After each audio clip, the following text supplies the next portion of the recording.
Welcome to Hari and Priya Kutties channel.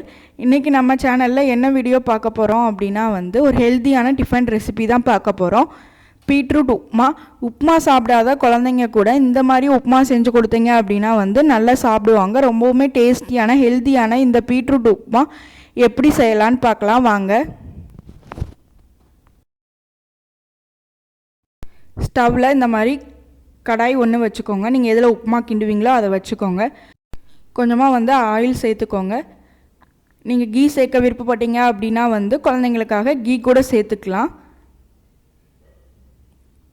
இப்போது நல்லா இந்த ஆயில் ஹீட் ஆன உடனே நான் கொஞ்சமாக கடுகு சேர்த்துக்கிறேன். கடுகு உளுந்தம்பருப்பு கொஞ்சம் சேர்த்துக்கிறேன். அதுக்கப்புறம் பார்த்தீங்க அப்படின்னா கொஞ்சமாக கடலைப்பருப்பு கொஞ்சமாக முந்திரி பருப்பு எடுத்து வச்சுக்கிறேன். ரெண்டையுமே சேர்த்து ஆட் பண்ணிக்கிறேன். முந்திரி பருப்பு சேர்த்து செஞ்சோம் அப்படின்னா நல்ல டேஸ்ட் இருக்கும். குழந்தைங்களும் கீழே எடுத்து போடாமல் நல்லா சாப்பிடுவாங்க.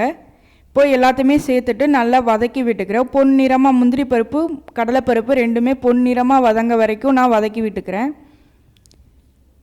இப்போது ஒரு மீடியம் சைஸ் வெங்காயத்தை பொடியாக கட் பண்ணி வச்சுருக்கேன். அப்புறம் ஒரே ஒரு பச்சை மிளகா போட்டுக்கிறேன். உங்கள் காரத்துக்கு தகுந்தாப்பில் நீங்கள் பச்சை மிளகா போட்டுக்கலாம்.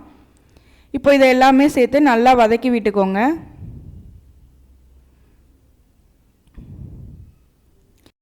நல்லா வெங்காயம் வதங்கின உடனே இதில் ஒரு மீடியம் சைஸ் பீட்ரூட் ஆட் பண்ணிக்கிறேன். உங்களுக்கு எந்த அளவுக்கு பீட்ரூட் வேணுமோ அந்த அளவுக்கு ஆட் பண்ணிக்கலாம். நல்லா துருவி ஆட் பண்ணுறேன். அப்போ தான் அது வேகும்போது நல்லா வெந்து உப்புமாவோட கலந்துரும். குழந்தைங்க சாப்பிட்றதுக்கு ஈஸியாக இருக்கும். இந்த மாதிரி பீட்ரூட்டையுமே சேர்த்துட்டு நல்லா ஃபுல்லாக வதக்கி விட்டுருங்க. நல்லா எண்ணெயிலே வதங்கும் போது நல்ல டேஸ்ட் இருக்கும். நெக்ஸ்ட்டு உப்புமாவுக்கு தேவையான சால்ட் ஆட் பண்ணிக்கிறேன். ஆட் பண்ணி கிளறி விட்டுட்டு இப்போது இந்த பீட்ரூட் மட்டும் வேகிறதுக்காக நான் கொஞ்சமாக தண்ணி சேர்த்துக்கிறேன். தண்ணி சேர்த்து இந்த பீட்ரூட் மட்டும் கொஞ்சம் நேரம் வேக வச்சு எடுத்துக்கலாம்.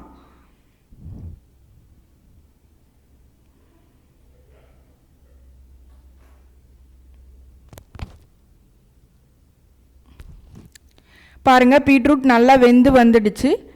தண்ணி எல்லாமே வற்றிடுச்சு, நல்லா வெந்துடுச்சு. இப்போது நான் உப்புமாவுக்கு தேவையான தண்ணி சேர்க்க போகிறேன். எவ்வளோ ரவை எடுத்துருக்கீங்களோ அதுக்கு ஏற்றாப்பில் தண்ணி ஊற்றிக்கலாம்.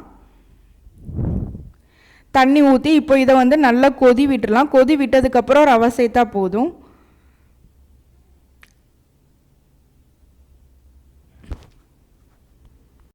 நல்லா ஒரு கொதி வந்துருச்சு. இப்போது ரவையை எடுத்து வறுத்த ரவை தான் எடுத்துக்கிறேன். நான் எடுத்து கட்டிப்படாமல் கொஞ்சம் கொஞ்சமாக போட்டு நல்லா கிண்டி விட்டுக்கலாம்.